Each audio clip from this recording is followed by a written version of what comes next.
My name is Lindsay. I am 42.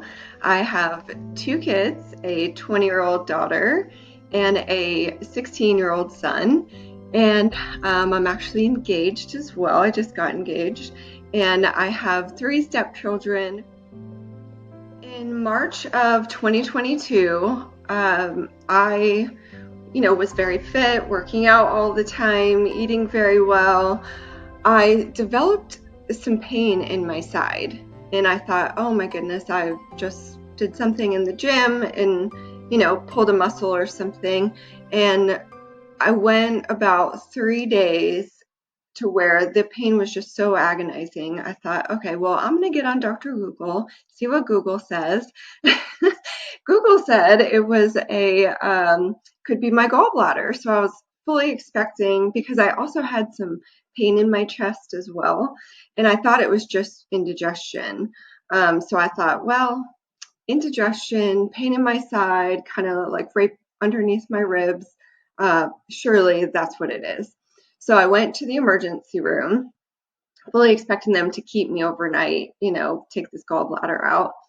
And the doctor came in and said, for sure, it's definitely your gallbladder, but let's do some scans, see what they say. They did some blood work. The blood work came back totally fine. Then they did a chest CT, or not a CT, but an X-ray, chest X-ray, and it showed that there was some fluid in my lungs. And so he was like, well, have you been sick? I said, well, I have had a cough for a year, but I had just moved into this house and we thought it was mold. But I said, I've had this cough for a year. And he was like, well, you probably have pneumonia. That's why your chest was hurting. So he then did a CT of my abdomen. And then once that came back, he came into the room, sat down at the end of the bed and said, Miss Lindsay, we're going to have to keep you. You have cancer. And I was like, wait, what? My blood work just came back completely fine. You just did this chest X-ray. And he was like, well, we need to go further into testing. His first thought was that I had ovarian cancer, because he did a CA-125 marker test that showed an elevated level of the cancer marker for ovarian cancer.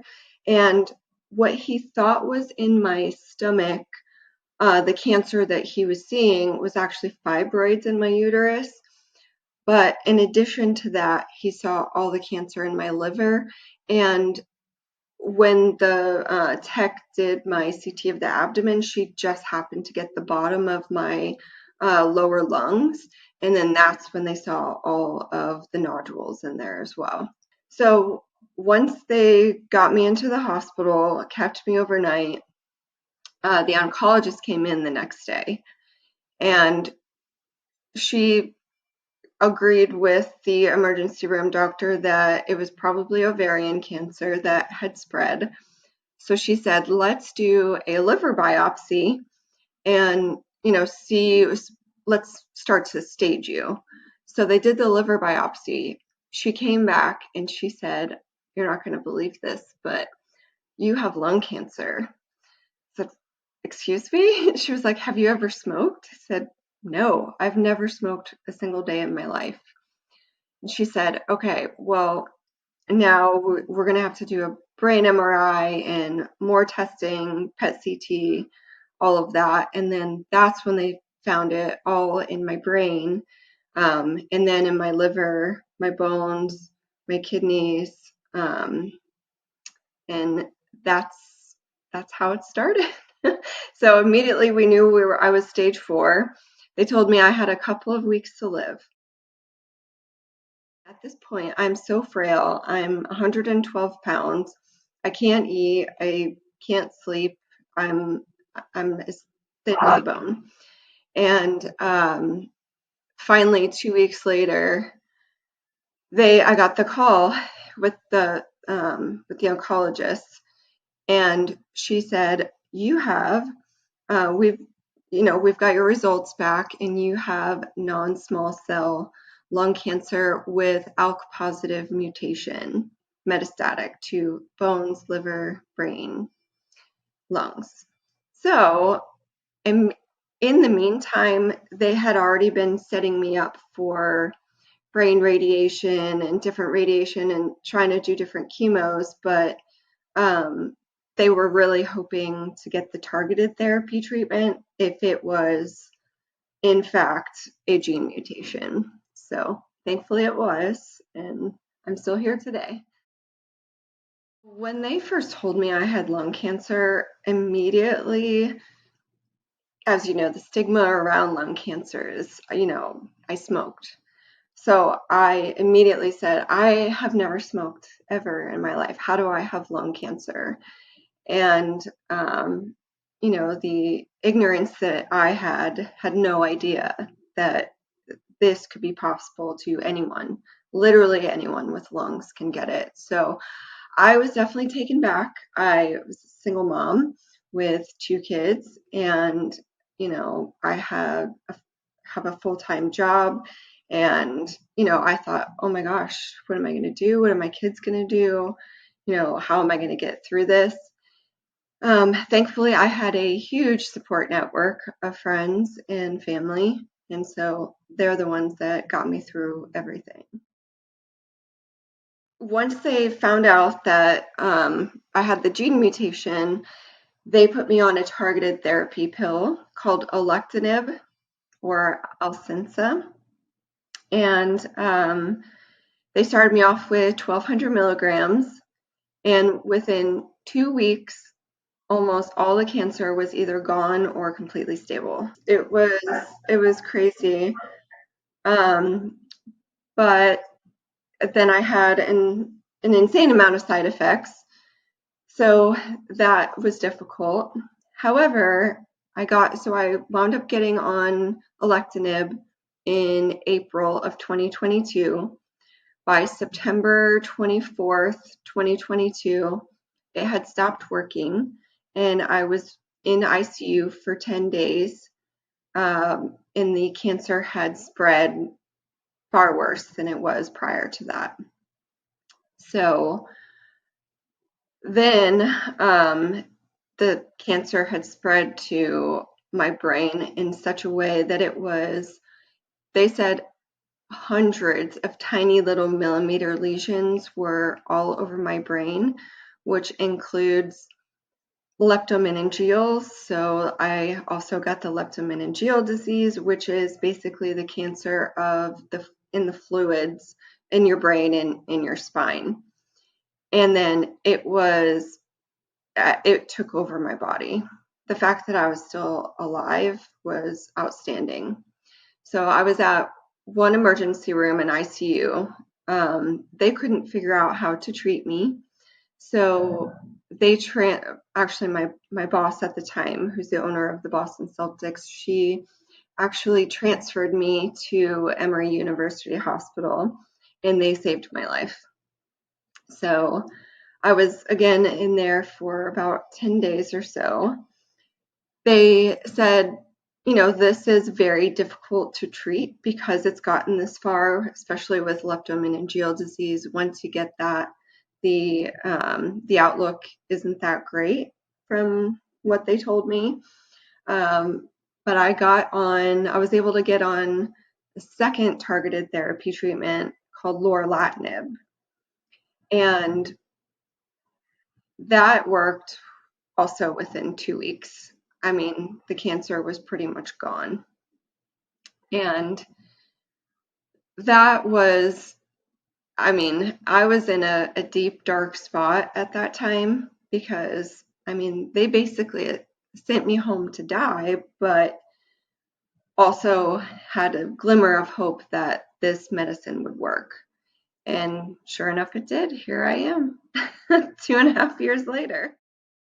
Lorlatinib, it has saved my life 1,000%. I can't knock that because I would prefer to have the side effects than, the latter. I love my life, so I like to be here. But lorlatinib is very aggressive, hallucinations, not only sight but smell, incredible fatigue that sometimes it's impossible to get out of bed, so I have to be on other medication to counteract that, stimulants, and it causes a extreme amount of edema. So I have to be on a water pill every day, which in turn messes with my kidneys, which then in turn I have to take more medicine.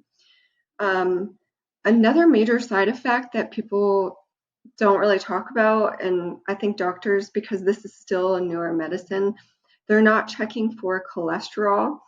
Cholesterol is actually like the number 2 side effect. So now I'm on a statin. But that's something that I had to bring to my doctor. And the only reason why she even checked was because I saw it on my support group page. So again, getting into the community is the best idea. Other side effects are cough, pain, dizziness. I never had an issue with sight. My sight is going, so now I'm on a very heavy regimented glasses or contacts. There's a lot of different things. Lorlatinib either causes you to gain weight from eating too much because you crave sugar, or you gain weight from the edema.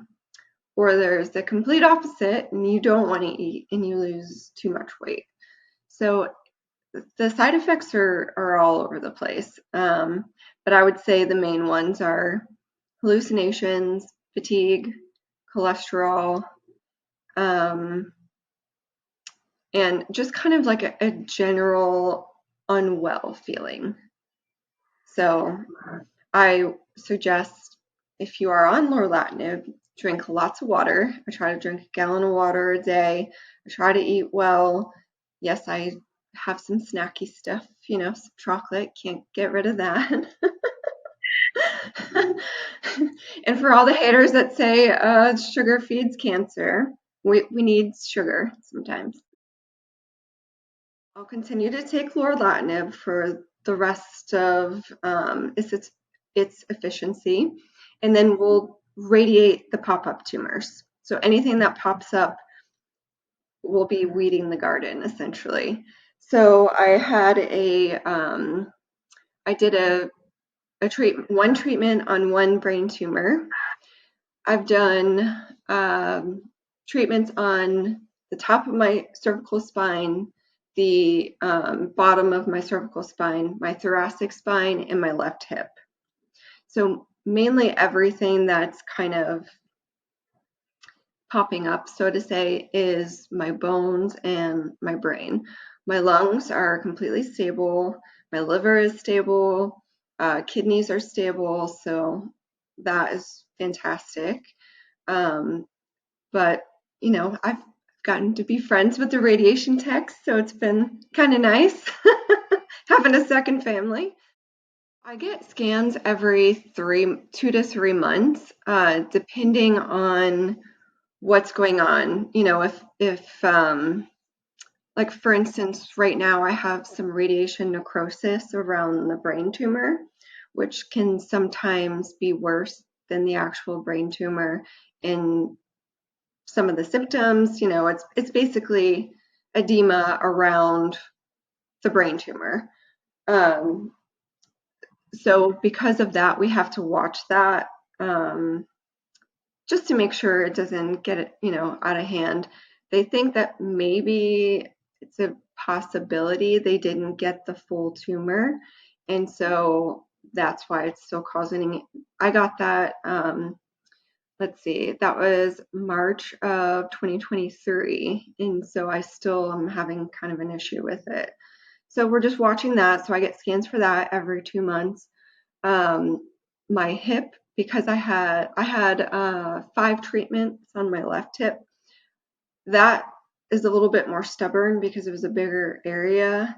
And insurance hasn't been great about approving the SBRT.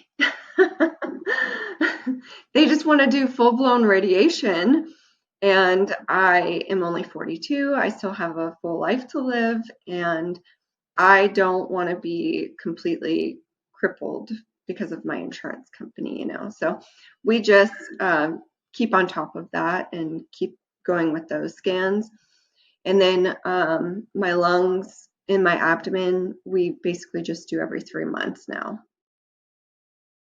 What kept me going was my outlook on life and being positive and willing myself to live, essentially.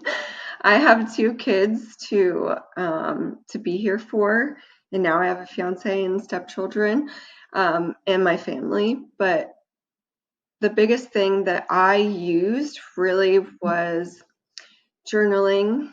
Sounds crazy to most, but manifestation.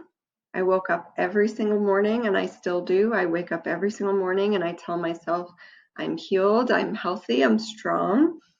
And it has gotten me through some very dark times. My friends, my entire unit of, 25 women who have been outstanding and helping me from day to day. Just my faith in believing that I'm going to be okay. And honestly, helping others has actually helped me as well. So I have a couple of friends who are influencers, social media influencers. And my friend Allie told me I need to start a TikTok page so that, I can tell my story so that someone else out there can see that I've been through all of this and I'm still here, so can you. So I get messages all day, every day on TikTok and Instagram, and it's, people who don't necessarily want to be,